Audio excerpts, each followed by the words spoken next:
जी दोस्तों, आज की क्लास में आप लोगों का स्वागत है, वेलकम है। आज की क्लास में हम लोग पढ़ेंगे कि राजभाषा हिंदी से संबंधित हमारे संविधान में यानी हमारे कॉन्स्टिट्यूशन में क्या प्रोविज़न किए गए हैं, क्या प्रावधान किए गए हैं। राजभाषा से संबंधित संविधान में हमारा भाग 17 है, यानी पार्ट 17। इसको डिटेल से डिस्कस करेंगे। इसी से संबंधित आपका अनुच्छेद यानी आर्टिकल 120 भी है, इसमें भी राजभाषा से संबंधित बातें की गई हैं। और आर्टिकल 210, फिर आगे आपका अनुच्छेद यानी आर्टिकल 343 से 351 तक राजभाषा से संबंधित बातें की गई हैं। क्लास थोड़ा लंबी होगी। हम लोग जो भी चीज़ें पढ़ेंगे प्राइमरी सोर्सेस से पढ़ेंगे, यानी जो हमारे कॉन्स्टिट्यूशन में जिस तरह से चीज़ें लिखी गई हैं उसी तरह हर एक पॉइंट को डिटेल से समझने की कोशिश करेंगे।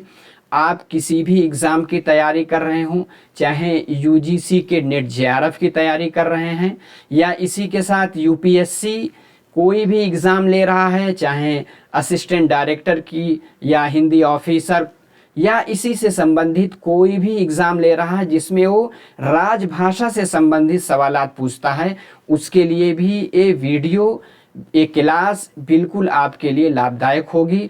और रेलवे में जो डिपार्टमेंटल प्रमोशनल के लिए एग्ज़ाम होते हैं उसमें 10 नंबर राजभाषा से संबंधित पूछे जाते हैं।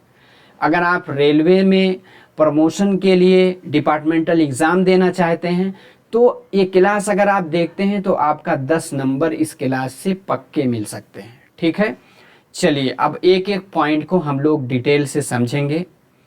देखिए, राजभाषा से पहले हमें समझने की कोशिश करेंगे भाषा क्या चीज़ है, जिसको हम इंग्लिश में जानते हैं लैंग्वेज। देखिए, भाषा जो हमारा शब्द है, जो हमारा वर्ड है, इसकी उत्पत्ति यानी निकला कहाँ से है। ये निकला है संस्कृत की भाषा यानी संस्कृत के भाष धातु से ये भाषा निकली हुई है, जिसका अर्थ बोलना या कहना। और वैसे भाषा का इतिहास यानी लैंग्वेज की हिस्ट्री अगर आप देखेंगे तो जब से मानव की उत्पत्ति इस संसार में हुई है उसी समय से भाषा भी उतनी ही पुरानी है, उसका भी इतिहास उतना ही पुराना है। क्योंकि आप जानते हैं भाषा क्या है। भाषा यानी language is a means of communication. Language यानी भाषा जो है संचार का, संप्रेषण का क्या है, आपका माध्यम है, ये मीन्स है। जैसे हम आपसे बातें कर रहे हैं, ये भी भाषा ही के द्वारा आपसे बातें कर पा रहे हैं। तो कहा जाता है कि भाषा वो साधन है, वो जरिया है, वो मीन्स है जिससे हम अपने विचारों को, अपने भावों को यानी अपने आइडियाज़ को, अपने फीलिंग को, अपने इमोशंस को हम व्यक्त किसके ज़रिए करते हैं, किसके द्वारा करते हैं, भाषा यानी लैंग्वेज के द्वारा। ठीक है, चलिए ये तो एडिशनल बातें थी। फिर भाषा से संबंधित यानी लैंग्वेज से संबंधित उसके अलग अलग रूप हैं। सबसे पहले आप सुनते होंगे मातृभाषा, जिसको हम कहते हैं मदर लैंग्वेज। पूछा जाता है आपकी मातृभाषा क्या है, मदर लैंग्वेज क्या है। जो भाषा हम अपने माँ से सीखते हैं या अपने घर से सीखते हैं या अपने आसपास अपने पड़ोस से सीखते हैं, वो भाषा हमारी मातृभाषा कहलाती है। इसी के साथ क्षेत्रीय भाषा भी वही कहलाएगी। नंबर 2 पे आती है राष्ट्रभाषा यानी नेशनल लैंग्वेज। आप इस चीज़ को जहन में बैठा के रखिएगा कि अभी तक हमारे भारत में कोई भी राष्ट्रभाषा नहीं है। बहुत लोग कन्फ्यूज़न में हिंदी को राष्ट्रभाषा शुमार करते हैं, उसको उस कैटेगरी में रखते हैं, हालांकि ये गलत है। नंबर 3 पे आता है राजभाषा। राजभाषा हमारी हिंदी है। इसी के साथ हमारे दिमाग में आता होगा कि जब राजभाषा हिंदी है तो इंग्लिश क्या है, तो अंग्रेजी आपकी एसोसिएट ऑफिशियल लैंग्वेज, इसी के साथ कह सकते हैं को ऑफिशियल लैंग्वेज, यानी सह राजभाषा का दर्जा अंग्रेजी को दिया गया है। आगे हम देखते हैं, इसी के साथ भाषा के प्रकार देखेंगे तो भाषा के यानी मुख्य रूप से 3 प्रकार आते हैं। नंबर 1 मौखिक यानी ओरल लैंग्वेज, जैसे मैं आपसे बातें कर रहा हूं, ये क्या है, ये हमारी मौखिक भाषा है। नंबर 2 है लिखित यानी रिटेन लैंग्वेज। रिटेन लैंग्वेज, एक सवाल आता है सबसे ज़्यादा ऑथेंटिक लैंग्वेज कौन सी मानी जाती है, वो आपकी रिटेन लैंग्वेज। कहते नहीं कि ये चीज़ हमसे लीजिए, रिटर्न में ले लीजिए, क्योंकि कोर्ट में वही चीज़ मानी जाती है जो लिखित फॉर्म में होती है। नंबर 3 है सांकेतिक लैंग्वेज। सांकेतिक लैंग्वेज क्या है, आप देखेंगे अलग अलग जगह पे संकेत बने रहते हैं। आप हॉस्पिटल में जाएंगे या हाईवे पे जाएंगे तो एरो की निशान बने रहते हैं कि आगे से यू टर्न हो जाइए, या रेड लाइट पे आप देखेंगे रेड लाइट जल जाती है, आप रुक जाते हैं, क्या है, ये आपकी सांकेतिक भाषा है। आप ग्रीन लाइट जलती है, आप चलने लगते हैं, ये क्या है, ये आपकी सांकेतिक भाषा है। तो भाषा के मुख्य रूप से 3 प्रकार होते हैं। अब हम राजभाषा की बातें करेंगे। राजभाषा 2 शब्दों से मिलकर के बना है, राज और प्लस भाषा, यानी राज प्लस भाषा। देखिए, राजभाषा को इंग्लिश में, अंग्रेजी में कहते हैं ऑफिशियल लैंग्वेज।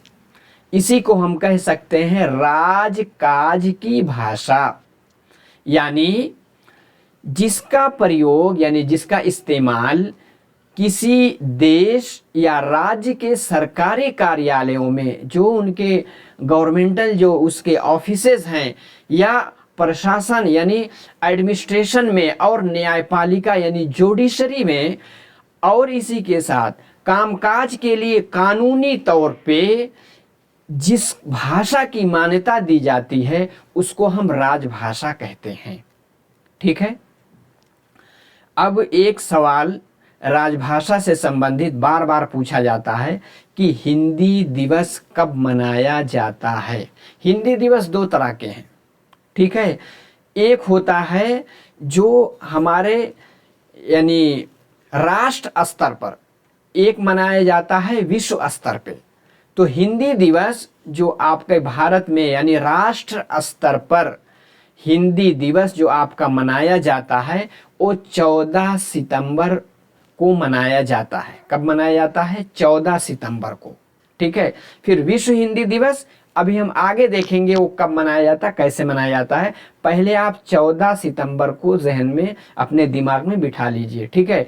भारत के कहा जाता है भारत की संविधान सभा ने, ठीक है, 14 सितंबर 1949 को यानी 1949 को देवनागरी लिपि में लिखित हिंदी को देश के राजकाज चलाने के साथ साथ केंद्र यानी सेंटर और राज्यों यानी स्टेट्स के बीच संपर्क बनाए, यानी उनके साथ जो कनेक्शन बनाने यानी आगे रिलेशन संपर्क बनाए रखने की भूमिका निभाने का दायित्व हिंदी को सौंपकर, किसको सौंपा गया? हिंदी को सौंपकर और उसे संघ की राजभाषा के रूप में अंगीकार किया था। तो संविधान सभा ने हिंदी को राजभाषा के रूप में कब अंगीकार किया था, कब इसको स्वीकार किया था? 14 सितंबर 1949 को। कब? 14 सितंबर 1949 को। इसमें आप देखेंगे कॉन्स्टिट्यूशन में लिखा गया है संघ की राजभाषा हिंदी होगी। ये नहीं कहा गया कि केंद्र की राजभाषा हिंदी होगी, क्योंकि संघ जिसको इंग्लिश में क्या कहते हैं? यूनियन। देखिए, सेंटर केंद्र का मतलब होता है कोई चीज बिल्कुल केंद्र में हो, मरकज में हो, उसको सेंटर कहते हैं। लेकिन यूनियन का कंसेप्ट ये होता है पूरा एक सर्कल ले सकते हैं, यानी संघ की राजभाषा यानी पूरे भारत में जितने स्टेट हैं, स्टेट यानी राज्य हैं, इसी के साथ यूनियन टेरिटरीज हैं यानी केंद्र शासित प्रदेश हैं, सबकी राजकाज की भाषा क्या होगी? हिंदी होगी। इसीलिए संघ की राजभाषा कहा गया, यानी केंद्र की राजभाषा नहीं कहा गया। जैसे प्रेजेंट टाइम में हमारे 28 क्या है आपके राज्य हैं, और इसी के साथ 8 आपके क्या हैं? केंद्र शासित यानी यूटी यानी यूनियन टेरिटरी आपकी कितने हैं? 8 हैं। तो सबकी यानी संघ की राजभाषा क्या होगी? आपकी हिंदी होगी। और इससे संबंधित एक सवाल आता है कि सबसे पहले यानी राष्ट्रीय स्तर पे हिंदी दिवस कब मनाया गया? इसलिए हर वर्ष 14 सितंबर को हिंदी दिवस के रूप में मनाया जाता है। लेकिन कब से मनाना स्टार्ट किया गया, कब से शुरू किया गया? पहली बार 1953 में यानी 1953 में यह दिवस मनाया गया था। तब से हर साल 14 सितंबर को हिंदी दिवस मनाया जाता है। अब हमारे जो है दिमाग में एक चीज़ आती होगी कि राजभाषा हिंदी है तो अंग्रेज़ी क्या है? अंग्रेज़ी हमारी सह यानी जिसको हम सहयोगी कह सकते हैं, सह राजभाषा यानी एसोसिएट या को ऑफिशियल लैंग्वेज का दर्जा दिया गया है। किसको? अंग्रेज़ी को। क्योंकि जब हमारा भारत अंग्रेज़ों से आज़ाद हुआ तो क्योंकि हमारे रगों में, हमारे खूनों में अंग्रेज़ी रस बस गई थी, तो इतनी जल्दी हम अंग्रेज़ी को छोड़ नहीं सकते थे। इसलिए कहा गया हिंदी जो है, हिंदी के साथ साथ जो हमारी अंग्रेज़ी है, ये सह राजभाषा यानी एसोसिएट या को ऑफिशियल लैंग्वेज का दर्जा इसको दिया जाएगा। इसमें भी कामकाज होता रहेगा। अब नंबर 2 पे आता है विश्व हिंदी दिवस कब मनाया जाता है? 14 सितंबर हो गया राष्ट्रीय हिंदी दिवस, और विश्व हिंदी दिवस मनाया जाता है 10 जनवरी को। कब? 10 जनवरी को। यानी विश्व हिंदी दिवस, वर्ल्ड हिंदी डे, हर साल 10 जनवरी को मनाया जाता है। अब होगा कि इसकी शुरुआत यानी इसका शुभारंभ कब से किया गया? इसका शुभारंभ 10 जनवरी 2006 से। 10 जनवरी 2006 को उस टाइम तत्कालीन प्रधानमंत्री पीएम कौन थे? डॉक्टर मनमोहन सिंह। उन्हीं के कार्यकाल में 10 जनवरी 2026 से वर्ल्ड हिंदी डे मनाया गया। इसका उद्देश्य क्या था? इसका पर्पस क्या था? इसका ऑब्जेक्टिव ये था कि दुनिया भर में हिंदी के प्रचार प्रसार और उसे एक अंतर्राष्ट्रीय भाषा के रूप में स्थापित करना, यानी इंटरनेशनल लैंग्वेज के रूप में इसको दर्जा दिलाना, इसको स्थापित करने के लिए ही विश्व हिंदी दिवस 10 जनवरी 2006 को सबसे पहले मनाया गया। ठीक है। 10 ही जनवरी को क्यों मनाया गया? इसका मेन रीज़न है, इसका कारण यह है कि ये दिन 10 जनवरी, क्योंकि 10 जनवरी 1975 को यानी 1975 को नागपुर में, नागपुर कहाँ है? महाराष्ट्र में है। नागपुर में पहले विश्व हिंदी सम्मेलन की याद में मनाया गया। पूछा जा सकता है कि पहला विश्व हिंदी सम्मेलन कब मनाया गया? 10 जनवरी 1975 में। दूसरा सवाल पूछा जा सकता है कि शहर में मनाया गया? ये नागपुर में मनाया गया था। इसका उद्घाटन यानी इनॉग्रेशन किसने किया था? उस समय के तत्कालीन प्रधानमंत्री इंदिरा गांधी के द्वारा किया गया था। ठीक है। और इस सम्मेलन में 30 देश के 122 यानी 122 प्रतिभागियों ने हिस्सा लिया, शामिल हुए थे। 122 लोग शामिल हुए थे लगभग, यानी 30 देशों के प्रतिनिधित्व ने इसमें भाग लिया था। टोटल 122 लोग थे। ठीक है, ये सब फैक्ट है, याद रखिएगा, इनसे सवालात आपके बनते हैं। अब भारत सरकार की देखिए, भारत सरकार लंबे समय से संयुक्त राष्ट्र, जिसको यूएनओ के नाम से हम जानते हैं, यूनाइटेड नेशन ऑफ ऑर्गेनाइजेशन, 1975 में भी इसका गठन हुआ था। जब सेकंड वर्ल्ड वॉर खत्म हुई, उसके बाद एक संयुक्त राष्ट्र संघ की स्थापना की गई थी ताकि पूरे विश्व में शांति बनी रहे। ठीक है, इसमें आप देखेंगे आधिकारिक भाषाएं आपकी 6 हैं। कितनी हैं? 6 हैं, जिसमें से अंग्रेजी है, फ्रेंच है, स्पेनिश है, चीनी है और रशियन है, और इसी के साथ साथ अरबी, यानी 6वीं भाषा अरबी है। अब हिंदुस्तान का हमेशा से यह प्रयास रहा है कि 7वीं भाषा हमारी हिंदी भी अंतर्राष्ट्रीय स्थान पा सके, इसीलिए विश्व हिंदी दिवस 10 जनवरी को मनाया जाता है। ठीक है, चलिए, अब इतना फैक्ट आप जान लिए। अभी हमने संविधान की बातें नहीं की है। अब आगे के क्लास में हम लोग संविधान में, हमारे कॉन्स्टिट्यूशन में राजभाषा से संबंधित क्या क्या फैक्ट दिए गए हैं, उसको प्राइमरी सोर्सेस के द्वारा हम लोग समझने का प्रयास करेंगे। ठीक है, तो इससे पहले अगर इतना आपको अच्छा लगा तो आपका इतना दायित्व बनता है कि वीडियो को लाइक करें, कमेंट करके बताएं वीडियो कैसी लग रही है, और अपने साथियों को जो भी रेलवे में है, ठीक है, क्योंकि डिपार्टमेंटल एग्ज़ाम होता है प्रमोशन के लिए, तो उसमें भी 10 सवालात हिंदी से यानी राजभाषा से पूछे जाते हैं, उनके लिए भी ये लाभकारी होगी वीडियो।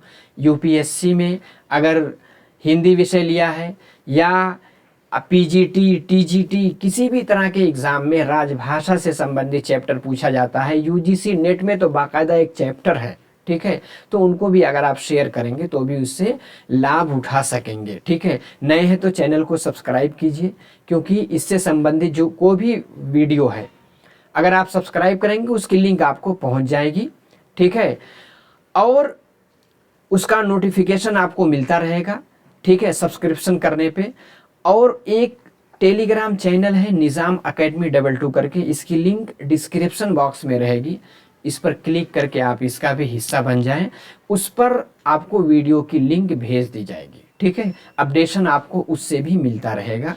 और चैनल को सब्सक्राइब करके रखिएगा और नोटिफिकेशन को भी ऑन कर लीजिएगा, जिससे आपको नोटिफिकेशन मिल जाएगा जैसे ही वीडियो अपलोड होगी। ठीक है, क्योंकि ये संविधान में राजभाषा से संबंधित क्या किया गया है, क्या कहा गया है, क्या प्रावधान है, फिर आगे ऑफिशियल लैंग्वेज एक्ट 1963 क्या आया, उसमें क्या कहा गया, फिर संकल्प क्या पारित किया गया, फिर राजभाषा डिपार्टमेंट कब बना, फिर राजभाषा से संबंधित और बहुत सारे जो अलग अलग इंस्टीट्यूशन, जो आयोग बनाए गए, जो समिति बनाई गई, उससे संबंधित अगली क्लास में हम लोग डिटेल से समझेंगे।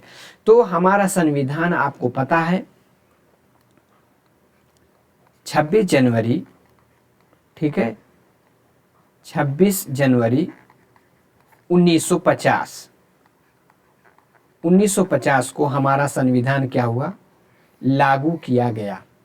ठीक है, 26 जनवरी 1950 को। अब संविधान जब लागू हुआ था तो स्टार्टिंग में उसमें आपके अनुच्छेद जो थे,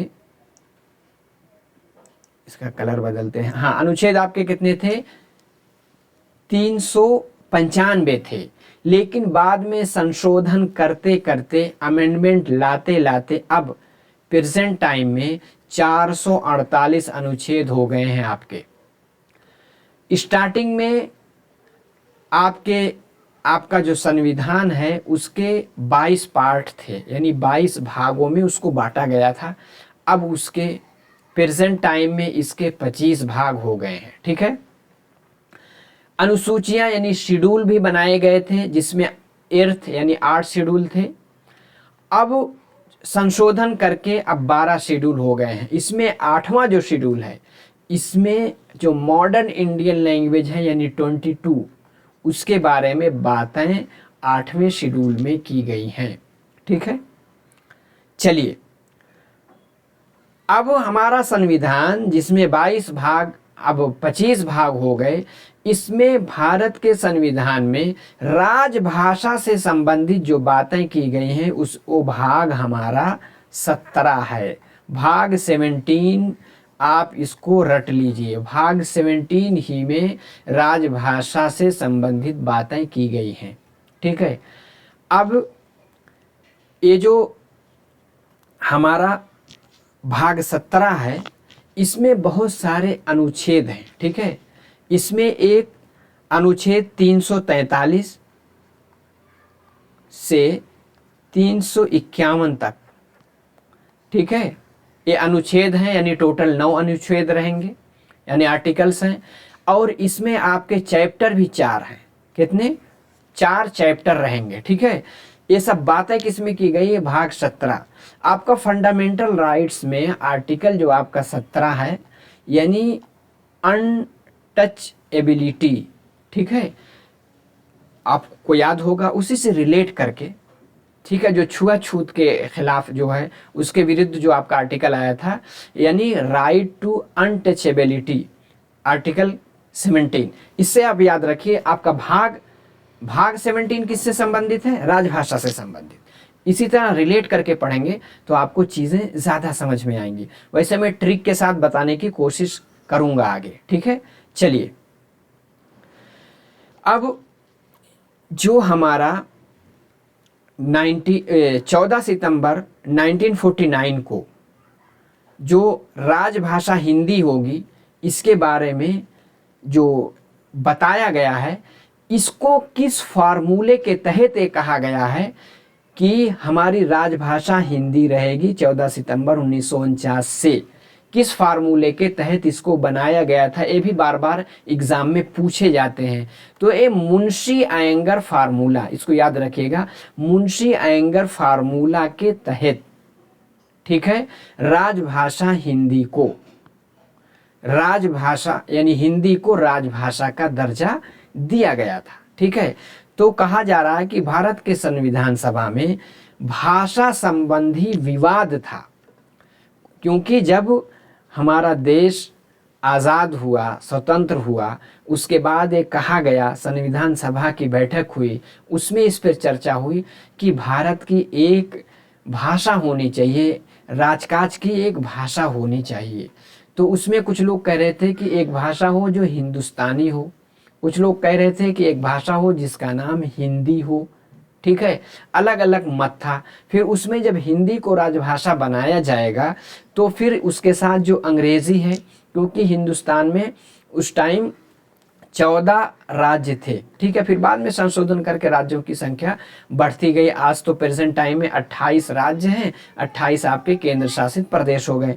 तो उस टाइम क्या था कि ये कहा गया कि हिंदी को अगर राजभाषा बनाया जाएगा तो साउथ के लोग और बहुत सारे लोग जिनके यहाँ अलग अलग भाषाएं बोली समझी जाती थी, जैसे इधर आंध्र प्रदेश में यहाँ तेलुगु थी, कहीं अब आपके तमिलनाडु में तमिल थी, कन्नड़, यानी जो साउथ वाले बेल्ट हैं, और इधर जो नॉर्थ ईस्ट वाले बेल्ट हैं, उनकी जो अलग अलग भाषाएं थी, उनके तरफ से विरोध बढ़ने लगा कि यह हिंदी हमारे ऊपर थोपी जा रही है। तो इसलिए मुंशी आयंगर फार्मूला में के तहत इस चीज़ को कहा गया कि हिंदी हमारी राजभाषा रहेगी, और अंग्रेज़ी 15 वर्षों तक, यानी जिससे हमारा संविधान 26 जनवरी 1950 से 15 साल तक अंग्रेज़ी भी हमारी एसोसिएट ऑफिशियल लैंग्वेज रहेगी, इसमें भी कामकाज इसमें भी चलता रहेगा।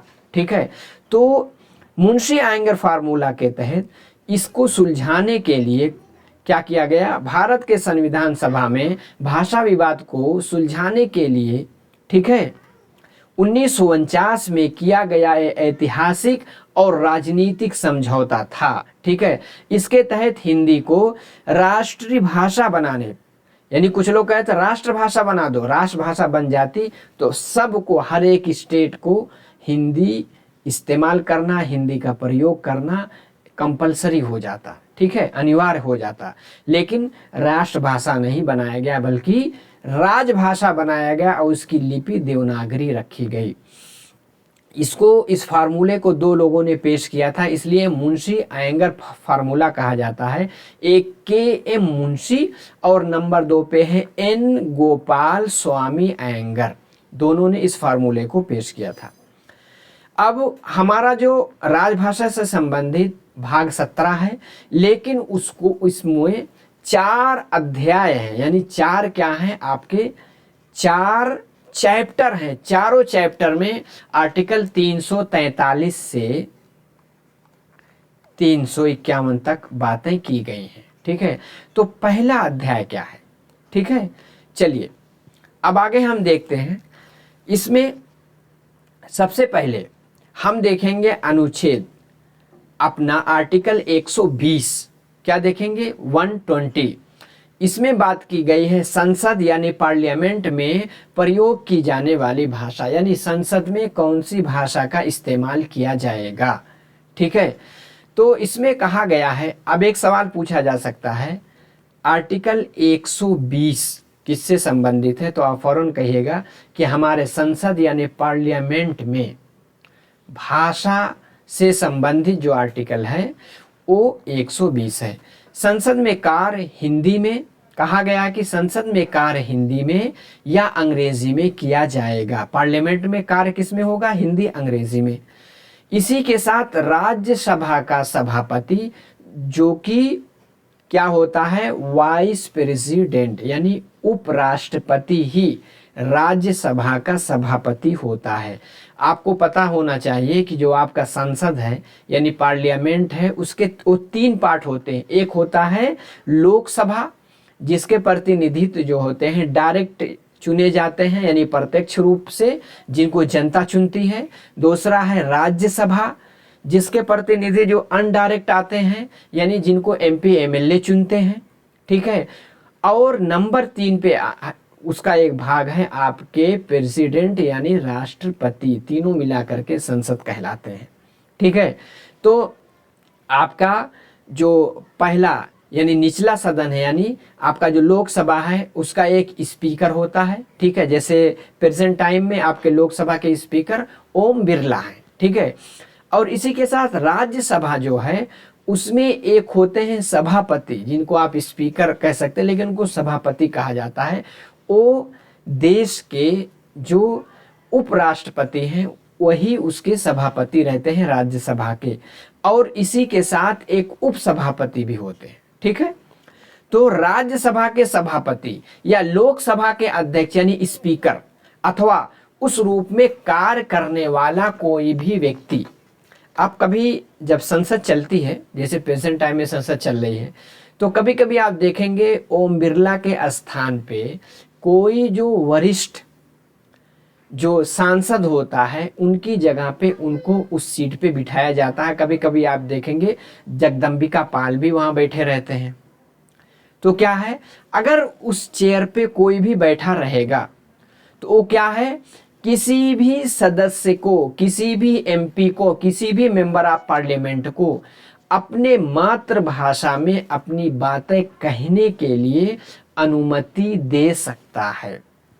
तो कौन देगा, अगर लोकसभा है तो उसका स्पीकर यानी अध्यक्ष, और राज्यसभा है तो उसका सभापति या उपसभापति अगर बैठेगा तो, या उनके सीट पर कोई और बैठेगा तो वो दे सकता है, ठीक है। जैसे राज्यसभा का अभी सभापति यानी वाइस प्रेसिडेंट कौन है आप बताइए, ये है यानी सीपी राधा कृष्णन। कौन है, पूछा जा सकता है, ये आपका जीके का क्वेश्चन है। CP Shri C P Radha Krishnan. Present time के पहले जो है जगदीश धनखड़ थे, उनका इस्तीफा हो गया। अब क्या है, सीपी राधाकृष्णन जो है वाइस प्रेसिडेंट हैं, जो कि सभापति हैं राज्यसभा के। ठीक है, इससे पहले, क्योंकि बेसिकली तो ये तमिलनाडु के हैं, लेकिन इससे पहले ये राज्यपाल भी रह चुके थे। यहाँ आपके महाराष्ट्र के, कुछ दिनों तक तेलंगाना का एडिशनल चार्ज लिया था, इसी के साथ झारखंड के थे। और फिर आपके उपसभापति कौन हैं? वो हैं आपके हरिवंश। क्या है? हरिवंश।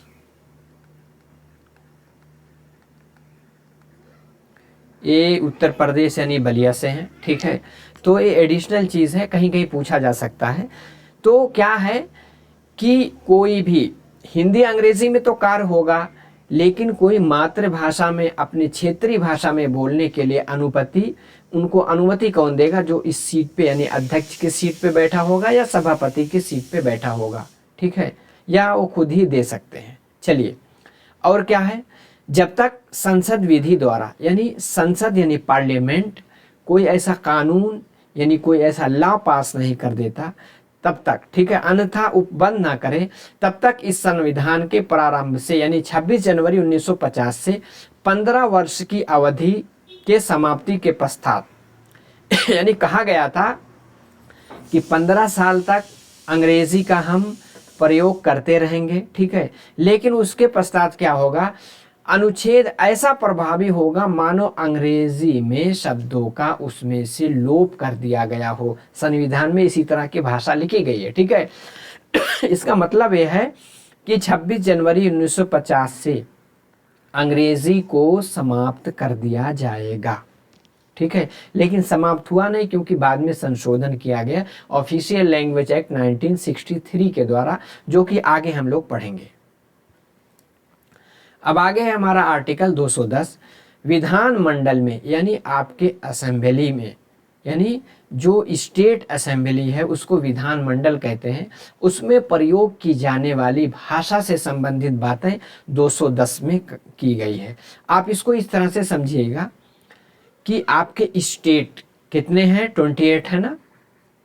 स्टेट ज़्यादा हैं, इसलिए ज़्यादा वाला अंक किसके साथ रहेगा? 210 अंक किसके साथ रहेगा? विधानसभा के साथ रहेगा, विधानमंडल के साथ रहेगा।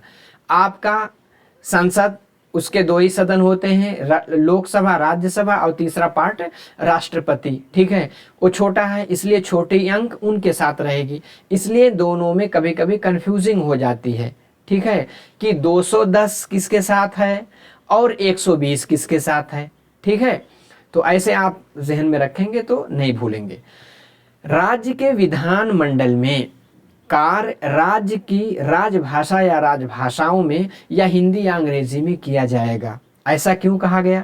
देखिए, राज्य की जो विधानमंडल हैं उसमें भी 2 हैं।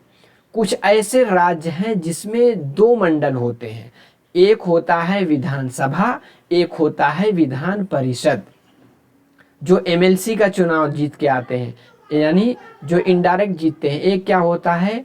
जो विधायकी, जो डायरेक्ट चुन के आते हैं। ठीक है, जो आपके विधायक होते हैं। ठीक है, तो एक एमएलसी चुनाव, एक एमएलए का चुनाव। ठीक है, एक काउंसिल का चुनाव, एक जो है एमएलए यानी मेंबर ऑफ लेजिस्लेटिव असेंबली, एक होता है member of legislative council. Council वाले क्या होते हैं? एमएलसी वाले होते हैं। तो 28 राज्यों में से कुछ ऐसे राज्य हैं जिसमें 2 सदन हैं। कितने सदन हैं? 2 सदन, जिसको कहते हैं, 2 सदन को कहते हैं बाई कैमरल, एक सदन को कहते हैं यूनिकैमरल। ठीक है, तो बाई कैमरल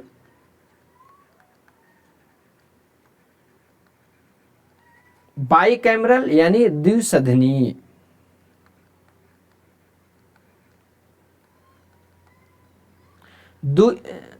द्विसदनीय कितने हैं? पूरे राज्य में सिर्फ 6 ऐसे राज्य हैं जिसमें 2 सदन होते हैं। ठीक है, एक होता है असेंबली, एक होता है काउंसिल, यानी एक परिषद होता है, एक असेंबली होती है।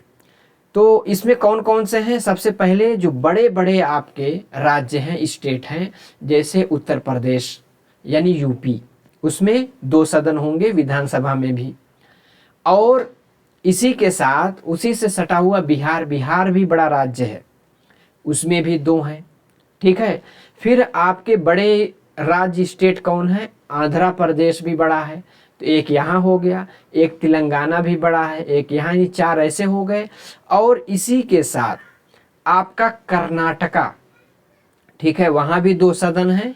और आपका महाराष्ट्र, यानी 6 ऐसे राज्य हैं जहाँ बाई कैमरल उनका सदन है, उनका विधानमंडल बाई कैमरल है।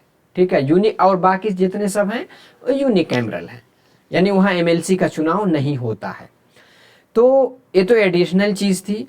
अब ये समझिए जो विधानमंडल है तो कहीं कहीं अंग्रेजी हिंदी दोनों में काम होते हैं। कुछ ऐसे राज्य हैं जो उनकी क्षेत्रीय भाषाएं हैं उसमें भी काम होते हैं। कुछ ऐसे राज्य हैं जहां उनकी राजभाषा 2 है, जैसे उत्तर प्रदेश है, यहाँ की ऑफिशियल लैंग्वेज हिंदी है लेकिन सेकंड ऑफिशियल लैंग्वेज उर्दू है।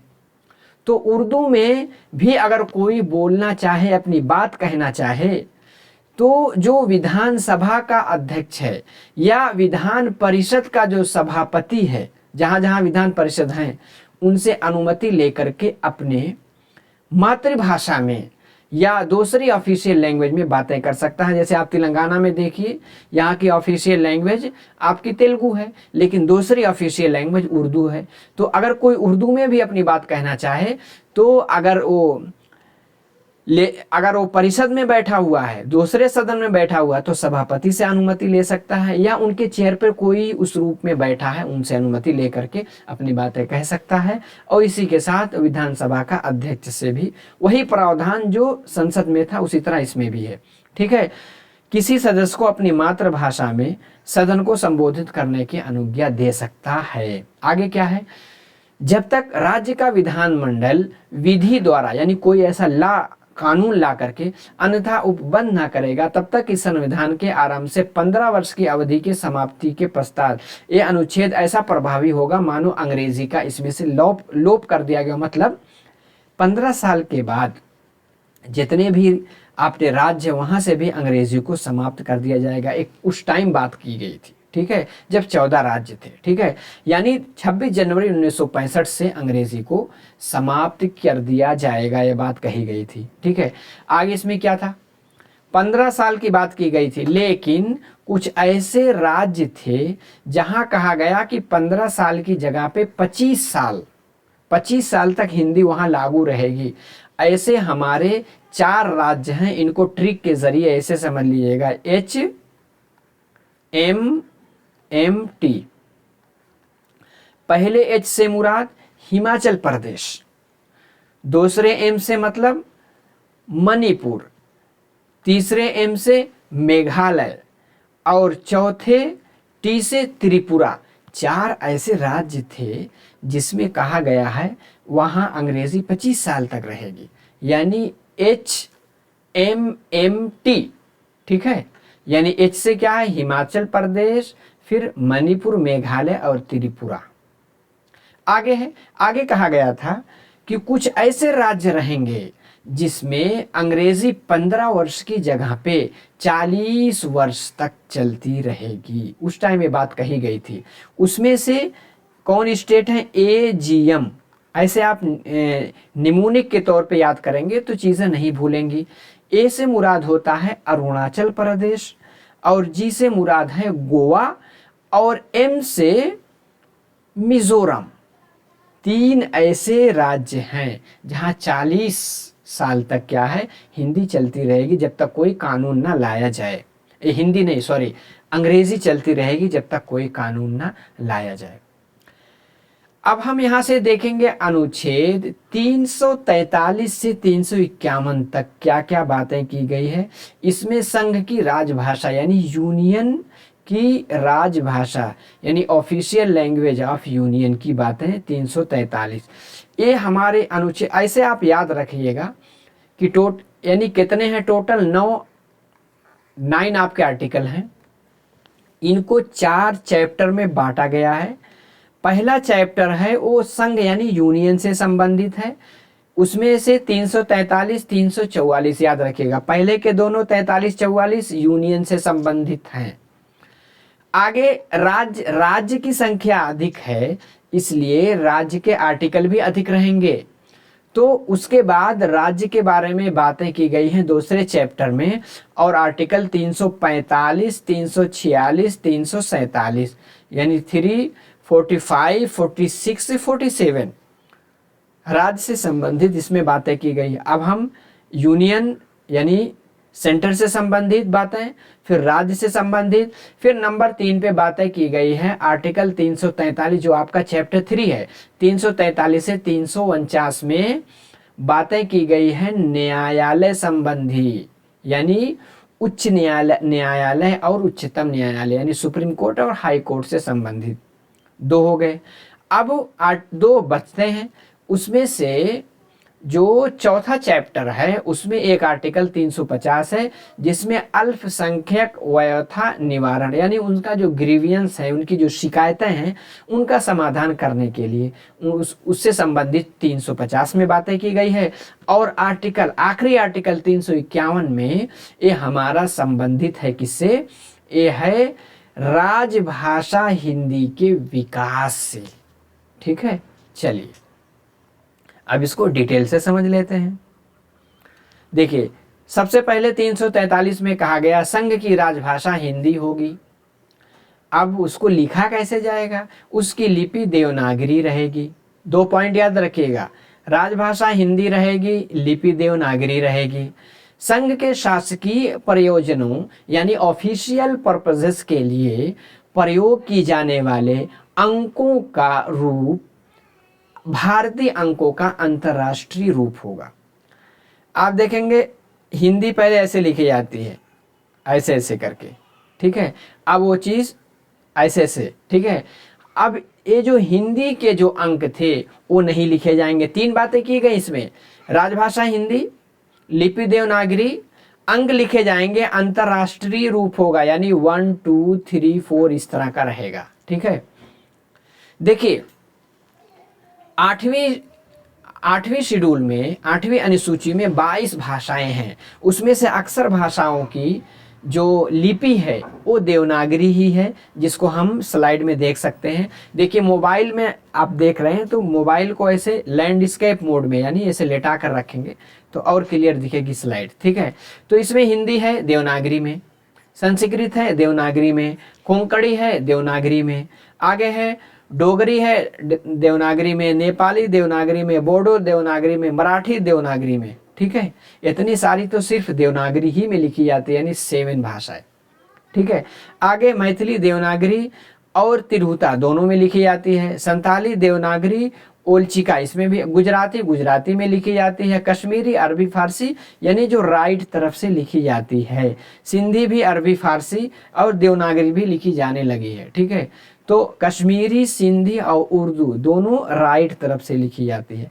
असमिया में भी लिखी जाती है। इसी के साथ उड़िया में, और उर्दू अरबी फारसी यानी राइट तरफ से, और कन्नड़ में, और तमिल में, तेलुगु में, पंजाबी गुरुमुखी में, बांग्ला में, मणिपुरी मैतेई में और मलयालम में लिखी जाती है। 22 भाषाएं हैं। ठीक है, देखिए अंकों को भी आप स्लाइड में देख सकते हैं। रोमन अंक हैं, इस तरह से लिखे जाएंगे। ठीक है, 10 तक लिखा है। देवनागरी लिपि इस तरह से पहले लिखाई जाती थी स्कूलों में, अब तो इसको बिल्कुल छोड़ दिया गया ऐसे। ठीक है, देखिए ऐसे बनाना चाहो बनेगी ऐसे से, देखिए 4 ऐसे रहेगा, इस तरह से 10 तक। लेकिन अब ये नहीं चलेगा। कौन चलेगा? ये वाला चलेगा, 1 2 3 4 5 6 यानी इंटरनेशनल चलेगा यानी अंतरराष्ट्रीय स्वरूप चलेगा। अब इसमें आर्टिकल 343 में खंड है। खंड 1 में क्या कहा गया है? इस संविधान के प्रारंभ से 15 वर्ष की अवधि तक इन्होंने कहा है कि अब क्योंकि अंग्रेजी को लेकर के सबकी चिंताएं बढ़ रही थी, खास तौर पे जो आपके साउथ स्टेट के लोग थे वो कह रहे थे भाई ये तो अंग्रेजी को थोपा जा रहा है। तो कहा गया नहीं, ऐसी बात नहीं है, 15 साल तक आप धड़ल्ले से अंग्रेजी का भी यूज करेंगे। ठीक है, 15 साल तक कहा गया है। लेकिन इससे पहले अगर संशोधन करके हिंदी को भी थोपा जा सकता है तो उसका अधिकार किसके पास होगा? उसका अधिकार राष्ट्रपति यानी प्रेसिडेंट के पास रहेगा। ठीक है, उस अवधि के दौरान यानी 15 साल के दौरान ही आदेश द्वारा यानी आदेश यानी ऑर्डर ही पास करके इसी के शासन के शासकीय प्रयोजनों के लिए अंग्रेजी भाषा के अतिरिक्त हिंदी भाषा का और भारतीय अंकों के अंतर्राष्ट्रीय रूप के अतिरिक्त देवनागरी का, अगर राष्ट्रपति 15 साल के अंदर चाहता है कि नहीं हिंदी को नहीं, ये जो उसका अंतर्राष्ट्रीय की जगह देवनागरी का स्वरूप है उसको हम लाएंगे, या 15 साल से पहले ही अंग्रेजी समाप्त करके हिंदी को ले आएंगे, ये अधिकार किसको रहेगा? राष्ट्रपति को रहेगा। इसी के साथ और क्या कहा गया इसमें? इस अनुच्छेद में किसी बात के होते हुए भी संसद यानी पार्लियामेंट 15 वर्ष की अवधि के पश्चात कहा गया कि जब 15 वर्ष बीत जाएगा उसके बाद विधि द्वारा कोई ला ला करके या अंग्रेजी भाषा का या अंकों के देवनागरी रूप का ऐसे प्रयोजनों के प्रयोग उपबंध कर सकेगी जो विधि में विनिर्दिष्ट किए जाएं। उन्होंने कहा कि 15 साल के बाद आप कोई बिल ला सकते हैं, संशोधन ला सकते हैं। ये कौन लाएगा? पार्लियामेंट लाएगा। और लाया ही, क्योंकि 15 साल होने से पहले ही 1963 में ये जो संशोधन ला करके क्या कह दिया गया कि हिंदी आपकी राजभाषा रहेगी, अंग्रेजी आपकी एसोसिएट ऑफिशियल लैंग्वेज रहेगी, जो अभी तक बनी हुई है। ठीक है, आगे आर्टिकल 344 क्या है? राजभाषा के संबंध में आयोग और संसद की समिति। अनुच्छेद 344 में, अब पहले में ये सब बातें की गई, बताया नहीं था, 2 आर्टिकल 43-44 संघ से संबंधित है। इसमें क्या कहा गया? राष्ट्रपति संविधान के प्रारंभ के 5 वर्षों की समाप्ति पर यानी 1955 में, और इसी के साथ उसके बाद फिर 10 साल के बाद यानी 1960 जैसे बीतेगा, उसके बाद क्या करेगा? आदेश द्वारा एक आयोग यानी एक कमीशन का गठन करेगा, जिसमें कमीशन में क्या होंगे? एक अध्यक्ष होगा यानी एक प्रेसिडेंट या चेयरमैन होगा, और 8वीं अनुसूची में विनिर्दिष्ट भाषाएं, जो कि पहले 14 भाषाएं थी, फिर सिंधी को जोड़ा गया, उसके बाद फिर जोड़ा गया, फिर जोड़ करके यानी अभी प्रेजेंट टाइम में 22 भाषाएं हैं। कहा गया है उसमें भी निर्दिष्ट भाषाएं, जो भाषाएं हैं उन भाषाओं का प्रतिनिधित्व करने वाले यानी उनका रिप्रेजेंटेशन करने वाले अन्य सदस्य मिलेंगे, क्योंकि उस टाइम जो आयोग बनाया गया था उसके टोटल 21 सदस्य थे। ठीक है, जिनकी नियुक्ति कौन करेगा? उनकी नियुक्ति राष्ट्रपति यानी प्रेसिडेंट करेगा। ठीक है, आगे क्या कहा गया है? राष्ट्रपति को संघ के शासकीय प्रयोजनों के लिए हिंदी भाषा के अच्छा, वो जो आयोग बनेगा इसका कर्तव्य क्या होगा? इसकी ड्यूटी क्या होगी? हिंदी भाषा का अधिक से अधिक प्रयोग किया जाए इसके लिए कोशिश करेगा, और राष्ट्रपति को रिपोर्ट देगा, उनको सिफारिश पेश करेगा। ठीक है, और क्या करेगा? संघ के सभी या किन्हीं शासकीय प्रयोजनों के लिए अंग्रेजी के प्रयोग पर निर्बंधन, यानी वो भी कह सकता है कि भाई यहाँ इस स्टेट में यहाँ पे अंग्रेजी को बंद किया जाए, इसके लिए सिफारिश कौन करेगा? वही आयोग के लोग करेंगे। किसको करेंगे? राष्ट्रपति से। और क्या कहा गया है? आर्टिकल 348 जो कि न्यायालय से संबंधित है, में उल्लेखित सभी या किन्हीं प्रयोजनों के लिए प्रयोग की जाने वाली भाषा, और इसी के साथ क्या है? संघ के किसी या अधिक विनिर्दिष्ट यानी प्रयोजनों यानी स्पेसिफिक पर्पस के लिए यानी कोई एक खास मकसद के लिए प्रयोग की जाने वाली वाले अंकों के रूप, जो अंकों के रूप है, इन सब के बारे में, और इसी के साथ संघ की राजभाषा, ये सब कर्तव्य चल रहा आयोग का, यानी इन सब के बारे में वो सिफारिश करेगा। किनसे? राष्ट्रपति से आयोग। आगे क्या है? संघ की राजभाषा तथा संघ और किसी राज्य के बीच जो वार्तालाप होगा, जो कम्युनिकेशन, जो पत्र आदि भेजे जाएंगे, उसकी भाषा क्या होनी चाहिए, उससे संबंधित भी सिफारिश जो है राष्ट्रपति को करेगा या आयोग। ठीक है। इसी के साथ एक राज्य दूसरे राज्य के बीच जो पत्र व्यवहार करेगा वो किन भाषा में करेगा, और उसके प्रयोग के संबंध में राष्ट्रपति द्वारा आयोग को निर्देशित, यानी राष्ट्रपति जो आयोग को निर्देश देंगे, जो उन्हें ऑर्डर देंगे, निर्देश देंगे, किसी अन्य विषय के बारे में सिफारिश करने का कर्तव्य किनका होगा, आयोग का होगा। आगे खंड खा में क्या कहा गया है कि इसके अधीन कहा गया अपनी सिफारिश करने में, यानी जो आयोग है जो भी अपनी सिफारिश राष्ट्रपति से करेगा, भारत की औद्योगिक यानी इंडस्ट्रियल जो है, इसी के साथ सांस्कृतिक यानी जो उनके कल्चरल हैं, और वैज्ञानिक यानी साइंटिफिक उन्नति, उनके प्रमोशन के लिए, उनके ग्रोथ के लिए, उनके डेवलपमेंट का, और इसी के साथ लोक सेवाओं के संबंधित यानी जो पब्लिक सर्विसेज हैं उनसे संबंधित अहिंदी भाषा क्षेत्रों के व्यक्तियों के न्याय संगत दावों और हितों का सम्यक ध्यान रखेगा। अब जैसे जो हिंदी भाषी क्षेत्र नहीं है वो लोग कहते हैं हम अपने क्षेत्र में काम करेंगे, या औद्योगिक, सांस्कृतिक और वैज्ञानिक वाले मैटर हैं जो उसके लिटरेचर हैं वो कहे जा रहे हैं कि वो अंग्रेजी में ही जारी किए जाएं, उनकी मूल प्रति अंग्रेजी में हो। तो इसके बारे में, इन सब चीज़ के बारे में सिफारिश करने में इस चीज़ को ध्यान रखेगा कि स्टेट के लोग किस चीज़ की मांगे कर रहे हैं। ठीक है। अब इसी के साथ 344 में बातें की गई है समिति का, एक समिति भी बनाई जाएगी, आयोग और समिति दोनों। अब समिति में क्या होंगे, 30 सदस्य होंगे, 20 सदस्य आपके लोकसभा के होंगे और 10 सदस्य आपके राज्यसभा के होंगे। और ये समिति जो है प्रतिवेदन यानी रिपोर्ट इसको पेश करेगी प्रेसिडेंट को।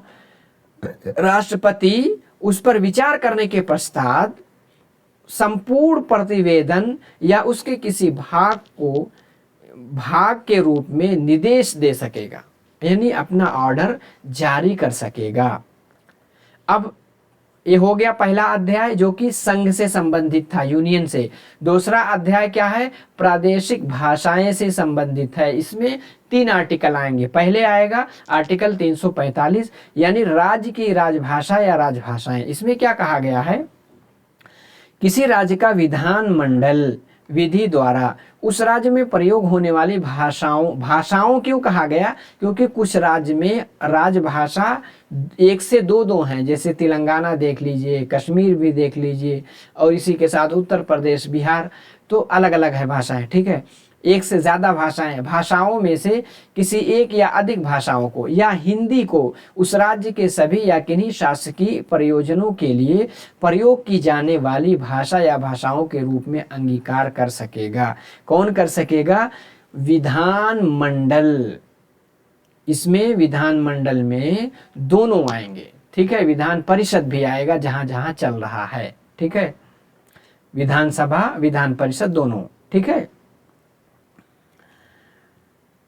अब अंगीकार कर सकेगा। आगे क्या है, परंतु यानी लेकिन क्या है, जब तक राज्य का विधानमंडल विधि द्वारा यानी कोई कानून ला करके अन्यथा उपबद्ध ना करे, तब तक राज्य के भीतर उन शासकीय प्रयोजनों के लिए अंग्रेजी भाषा का प्रयोग होता रहेगा, जिसके लिए उसका इस संविधान में प्रारंभ से ठीक पहले प्रयोग किया जा रहा था। यानी अंग्रेजी भाषा जैसा कि पहले भी उस क्षेत्र में उसका यूज हो रहा था, होता रहेगा जब तक विधानसभा कोई विधि ना लाए। ठीक है। विधानमंडल। ठीक है। अनुच्छेद 46 में क्या है, एक राज्य और दूसरे राज्य के बीच या किसी राज्य और संघ के बीच जो पत्र आदि होंगे वो किस भाषा में होंगे। पत्र की 3 शक्लें बनती, एक ही संघ से पत्र व्यवहार किया जाए किसको, राज्य को। तो संघ में शासकीय प्रयोजनों के लिए प्रयोग की जाने वाली तत्समय प्राधिकृत भाषा एक राज्य दूसरे राज्य के बीच करेगा, या राज्य करेगा कहाँ, संघ से यानी यूनियन के बीच पत्र आदि की भाषा क्या होनी चाहिए, यानी तत्समय प्राधिकृत भाषा जो उस समय वहाँ की भाषा चल रही है उसी में पत्र व्यवहार किया जाएगा। परंतु यदि दो या दो से अधिक राज्य एक करार कर ले, कोई एक एग्रीमेंट कर लेते हैं कि उन दोनों राज्यों के बीच पत्र आदि की राजभाषा हिंदी होगी, तो ऐसे पत्र आदि के लिए उस भाषा का प्रयोग किया जा सकेगा। क्योंकि इस तरह से लचीला बनाया गया था आर्टिकल को, ताकि किसी को ये ना लगे कि हमारे ऊपर हिंदी को थोपा जा रहा है। ठीक है। फिर आर्टिकल 343 बताने, तीनों आर्टिकल राज्य से संबंधित हैं। किसी राज्य की जनसंख्या के किसी भाग द्वारा बोली जाने वाली भाषा के संबंध में विशेष उपबंध। क्या कह रहे हैं? यदि किसी राज्य की जनसंख्या का पर्याप्त भाग ये चाहता है कि उसके द्वारा बोली जाने वाली भाषा राज्य द्वारा मान्यता दी जाए, जैसे तेलंगाना में आप देखेंगे उर्दू को भी मान्यता दी गई है, तो वो निर्देश दे सकेगा कि ऐसी भाषा को भी उस राज्य के सर्वोत्तर या उसके किसी भाग में ऐसे विनिर्दिष्ट प्रयोजनों यानी स्पेसिफिक पर्पस के लिए शासकीय मान्यता दी जाए। ठीक है, आगे चलिए, इतना हो गया। अब अध्याय यानी चैप्टर 3 उच्चतम न्यायालय या उच्च न्यायालय सुप्रीम कोर्ट या हाई कोर्ट आदि की भाषा क्या होगी। इसमें कहा गया है सबसे पहले आर्टिकल 348 क्या है, उच्चतम न्यायालय और उच्च न्यायालयों में और अधिनियम यानी रिजोल्यूशन, विधेयक यानी कोई बिल आदि के लिए प्रयोग की जाने वाली भाषा। उसमें क्या कहा गया है, जब तक संसद विधि द्वारा यानी पार्लियामेंट विधि द्वारा अन्यथा उपबंध ना करे तब तक उच्चतम न्यायालय और प्रत्येक उच्च न्यायालय में सभी कार्यवाहियां यानी प्रोसीडिंग्स किसमें होंगी, अंग्रेजी भाषा में होंगी।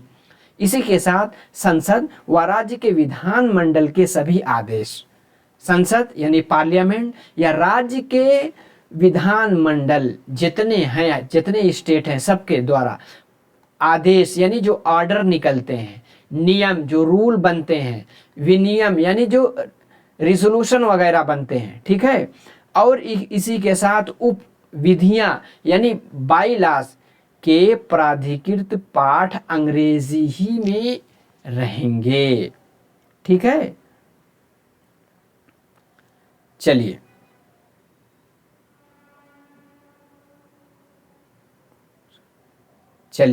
नियम विनियम यानी कोई रेगुलेशन वगैरह पास होगा तो भी, या उप विधियां यानी बाइलाज हैं तो प्राधिकृत पाठ किसमें होगा, यानी उनका जो ओरिजिनल यानी सोर्स लैंग्वेज उनकी क्या बनेगी, अंग्रेजी ही बनेगी। आगे क्या है, किसी राज्य के राज्यपाल, ठीक है, राष्ट्रपति की पूर्व अनुमति से, राज्यपाल क्या हर एक स्टेट में होता है, राष्ट्रपति से अनुमति लिए बिना उच्च न्यायालय की कार्यवाहियों में जिसका मुख्य स्थान उस राज्य में है, ठीक है, हिंदी भाषा का या उस राज्य में शासकीय परियोजना के लिए प्रयोग होने वाली किसी अन्य भाषा का प्रयोग प्राधिकृत कर सके। यानी पूरा पावर किसको दिया गया है, राष्ट्रपति यानी राज्यपाल को दिया गया है। किसको, स्टेट के राज्यपाल को। परंतु इस खंड की कोई बात ऐसे उच्च न्यायालय द्वारा दिए गए किसी निर्णय या डिग्री, जिसको हम कहते हैं कोई फरमान जारी होता है या आदेश को लागू नहीं होगा। ठीक है, उच्च न्यायालय द्वारा कोई निर्णय या फरमान या आदेश है उस पर लागू नहीं होगा। जहां तक राज्य के विधान मंडल के किसी आदेश, नियम, विनियम या उपविधि में प्रयोग के लिए अंग्रेजी भाषा से भिन्न कोई भाषा विहित की है, वहां उस राज्य के राजपत्र में यानी वहां के राज्यपत्र में उस राज्य के राज्यपाल के प्राधिकृत अथॉरिटी से प्रकाशित अंग्रेजी भाषा में उसका अनुवाद कराया ही जाएगा। इस अनुच्छेद के अधीन उसका अंग्रेजी भाषा में प्राधिकृत पाठ समझा जाएगा। यानी जो ओरिजिनल पाठ, जो अनुदित पाठ है, वही प्राधिकृत पाठ समझा जाएगा। ठीक है, अंग्रेजी किसमें, आदेश है, कोई नियम है, विनियम है या कोई उपविधि आदि है। आगे है आर्टिकल 349, क्या है, भाषा से संबंधित कुछ विधियां और अधिनियमित करने के लिए, यानी कुछ ऐसे रूल हैं जिनको एनएक्ट करने के लिए, जिनको रूल बनाने के लिए कुछ विशेष प्रक्रिया है, जिसके बारे में बातें 349 में की गई। क्या है, इस संविधान के प्रारंभ से 15 वर्ष की अवधि के दौरान, 15 वर्ष अभी चल ही रहा है, अनुच्छेद 348 के खंड ए, जो अभी पीछे बात गुजरी है, उल्लिखित किसी परियोजनों के लिए प्रयोग की जाने वाली भाषा के लिए उपबंध करने वाला कोई विधेयक या संशोधन संसद के किसी सदन में राष्ट्रपति की पूर्व मंजूरी के बिना, यानी राष्ट्रपति इसका बॉस रहेगा, पुनः स्थापित या प्रस्तावित नहीं किया जाएगा। किनसे अनुमति लेनी होगी, राष्ट्रपति से। यानी 15 वर्ष के दौरान ही अगर कुछ करना चाहते हैं संशोधन वगैरह, उसके लिए राष्ट्रपति से अनुमति लेनी ही पड़ेगी। अब आखिरी अध्याय जिसमें विशेष निर्देश दिए गए, इसमें क्या है, वयोथा के निवारण के लिए, यानी रिड्रेसल ऑफ ग्रीवियंस, यानी जो कोई शिकायत है उनका निपटान करने के लिए अभ्यावेदन यानी रिप्रेजेंटेशन में प्रयोग की जाने वाली भाषा क्या होगी। कहा गया है, प्रत्येक व्यक्ति किसी वयोथा के निवारण के लिए संघ या राज्य के किसी अधिकारी या प्राधिकारी को यथा स्थिति संसद में, संघ में या राज्य में, यानी या तो सेंटर में या तो किसी भी स्टेट में प्रयोग होने वाली किसी भाषा में अभ्यावेदन यानी रिप्रेजेंटेशन देने का हकदार है। ठीक है, आगे है अनुच्छेद 350 का, क्या कह रहा है, प्राथमिक स्तर पर मातृभाषा में शिक्षा की सुविधाएं। इसमें कहा गया है, प्रत्येक राज्य और राज्य के भीतर प्रत्येक स्थानीय प्राधिकारी भाषाई अल्पसंख्यक वर्गों के बालकों को शिक्षा के प्राथमिक स्तर पर मातृभाषा में शिक्षा की पर्याप्त सुविधाएं की व्यवस्था करने का प्रयास करेगा। क्योंकि हमेशा ये बात कही गई है कि बच्चों को जो प्राइमरी एजुकेशन उनकी क्षेत्रीय भाषाएं या उनकी मातृभाषाएं में दी जाएगी। जो न्यू एजुकेशन पॉलिसी 2020 आई है, ये भी यही बात कहती है। ठीक है, और राष्ट्रपति किसी राज्य को ऐसे निर्देश दे सकेगा जो ऐसी सुविधाएं का उपबंध सुनिश्चित करने के लिए आवश्यक या उचित समझता है, यानी इसके संबंधित राष्ट्रपति किसी भी राज्य को ऑर्डर दे सकता है। आगे है अनुच्छेद 350 खा में क्या बात की गई है, भाषाई अल्पसंख्यक वर्गों के लिए विशेष अधिकारी। क्या कहा गया है, भाषाई अल्पसंख्यक वर्गों के लिए एक विशेष अधिकारी होगा जिसे राष्ट्रपति नियुक्ति करेगा। विशेष अधिकारी का एक कर्तव्य होगा कि वह इस संविधान के अधीन भाषाई अल्पसंख्यक वर्गों के लिए उपबंधित रक्षा उपायों से संबंधित सभी विषयों का अन्वेषण करे, यानी उसकी जांच करेगा। एक अधिकारी की नियुक्ति करेगा और सारी चीज़ों की जांच करेगा, और उसके साथ क्या करेगा, उन विषयों से के संबंध में ऐसे अंतरालों पर जो राष्ट्रपति निर्दिष्ट करें, यानी समय समय पर राष्ट्रपति को प्रतिवेदन दे, और राष्ट्रपति ऐसे सभी प्रतिवेदनों यानी रिपोर्टों को संसद के प्रत्येक सदन के समक्ष रखवाएगा और संबंधित राज्यों की सरकारों को भिजवाएगा। ये सब काम किसका होगा, राष्ट्रपति यानी प्रेसिडेंट को होगा। अब आखिरी अनुच्छेद यानी 351 हिंदी भाषा के विकास से संबंधित है। इसमें कहा गया है कि संघ का यानी यूनियन का एक कर्तव्य होगा कि वो हिंदी भाषा का प्रसार बढ़ाए, यानी उनका प्रचार प्रसार बढ़ाए, उसका विकास करे, उसको डेवलप करे, जिससे वो भारत की सामाजिक सांस्कृति के सभी तत्वों की अभिव्यक्ति का माध्यम बन सके। ठीक है, और क्या कहा गया, और उसकी प्रकृति में हस्तक्षेप किए बिना, यानी जो उसकी प्रकृति है, प्रकृति में क्या चीज़ आएगी, उसकी देवनागरी वगैरह जिस स्टाइल से लिखी जाती है उसमें छेड़छाड़ यानी मूल भावनाओं के साथ जो उसकी मूल भावना, जिसे संविधान में भी चीज़ कहा गया कि संशोधन हो सकता है लेकिन उसके मूल भावनाओं के साथ हस्तक्षेप नहीं होगा। इसी के साथ उसकी प्रकृति में हस्तक्षेप किए बिना हिंदुस्तानी में, यानी जो उर्दू वगैरह में कुछ ऐसे शब्द हैं उनको,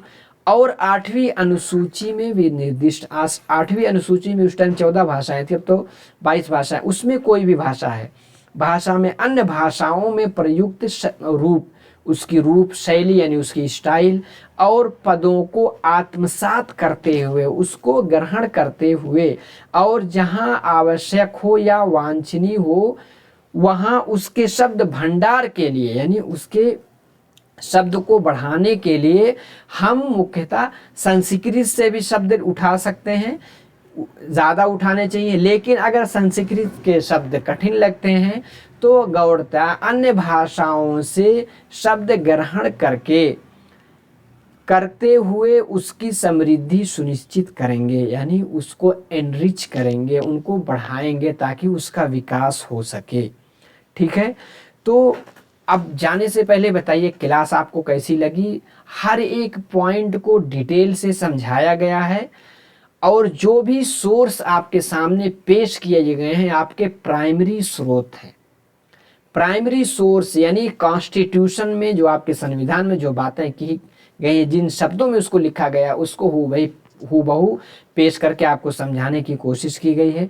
क्लास कैसी लगे एक बार ज़रूर बताइए। अगर अच्छी लगी तो लाइक कीजिए, कमेंट कीजिए, अपने दोस्तों को शेयर कीजिए, चैनल को सब्सक्राइब करके ज़रूर रखिए, और इसी के साथ टेलीग्राम चैनल से भी जुड़ जाइए। ठीक है, अगली क्लास भी राजभाषा ही से संबंधित रहेगी।